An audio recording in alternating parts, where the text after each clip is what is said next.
Nouns. पारस्परिक संबंधवाचक सर्वनाम.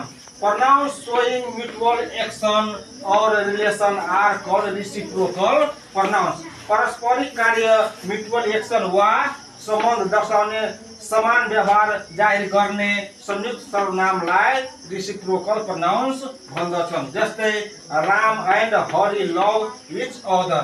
राम र हरि एक अर्कालाई माया गर्छन्. यसमा के हो? each other reciprocal pronouns. The students help one another. विद्यार्थीहरू एक अर्कालाई सहयोग गर्छन्. one another के हो? reciprocal pronouns. अब हेर्न each and one another are reciprocal pronouns. each other दुई व्यक्ति वस्तुको लागि प्रयोग हुन्छ भने one another दुई वा दुईभन्दा बढी व्यक्ति र वस्तुको लागि प्रयोग हुन्छ. एक अर्का दुई व्यक्ति वा वस्तुको बीच. यसको each other को प्रयोग दुई व्यक्ति वा वस्तुको बीच मात्रै हुन्छ. अब हेर्न they both are playing with each other. मतलब उनीहरू एक अर्कासँग खेलिरहेका छन् भन्नाले दुईजना बीच दुईजना मात्रै खेलिरहेको छ हैन. each other यसको अर्थ के भयो? दुईजना बीच मात्रै खेलिरहेको छ. don't talking to each other एक अर्कासँग कुराकानी नगर भन्नाले दुई व्यक्ति बीच कुराकानी नगर दुईजना मात्रै छ हैन. each other.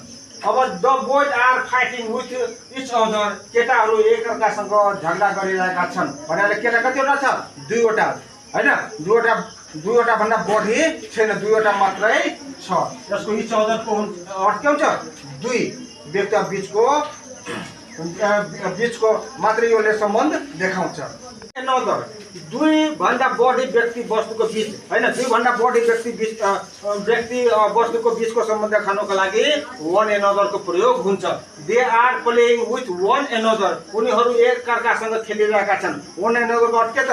दुई भन्दा बढी 3 4 5 10 हैन 20 जना हैन जति छ दुई भन्दा बढी सबैको बीचमा चाहिँ खेल भइरहेको छ हैन. the boys are fighting with one another केटाहरू एक अर्कासँग झगडा गरिरहेका छन् भन्नाले के त? दुई भन्दा बढी 3 4 5 10 जनाको बीचमा के त?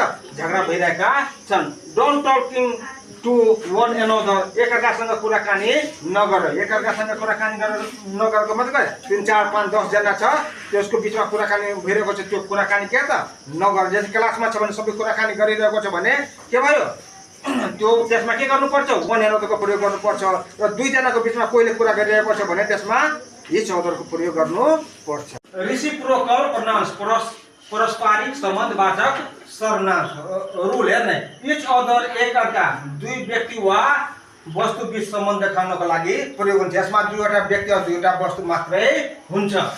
one another एक अर्का यसको पनि अर्थ के हुन्छ? एक अर्का. each other को पनि अर्थ हुन्छ एक अर्का. नेपालीमा one another को अर्थ पनि के हुन्छ? एक अर्का. तर one another को प्रयोग दुई भन्दा बढी व्यक्ति वा वस्तु बीचको सम्बन्ध देखाउनको लागि हुन्छ हैन. अघि मैले उदाहरणमा दुई भन्दा बढी भनेको थियो. one another को प्रयोग के हो त? गलत हो हैन. दुई भन्दा बढी व्यक्ति वा वस्तुको बीचको सम्बन्ध देखाउनको लागि हुन्छ. दुई भन्दा बढी भनेको 3 4 5 6 10 हैन 1000 जति छ. दुई भन्दा बढी व्यक्ति वस्तुको सम्बन्ध देखाउनको लागि one another को प्रयोग हुन्छ. र each other को दुईवटा व्यक्ति वस्तुको लागि प्रयोग मात्रै हुन्छ. each other र one another को प्रयोग सब्जेक्ट को रूपमा हुँदैन अर्थात ऑब्जेक्टिव केसमा हुन्छ हैन. each other र one another को प्रयोग सब्जेक्टमा हुँदैन. सब्जेक्ट को ठाउँमा यसको प्रयोग हुँदैन. each other र one another को प्रयोग verb र प्रिपोजिसन को ऑब्जेक्ट को रूपमा हुन्छन्. ल होमवर्क.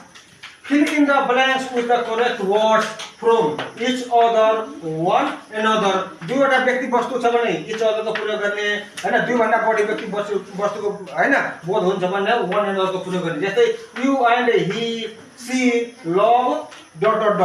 है each other के हुन्छ त्यो भर्ने. 2 number all the members of family quarreled with ... we help ... for these two peoples had ... and they like ... the girls support ... the both students are playing with ...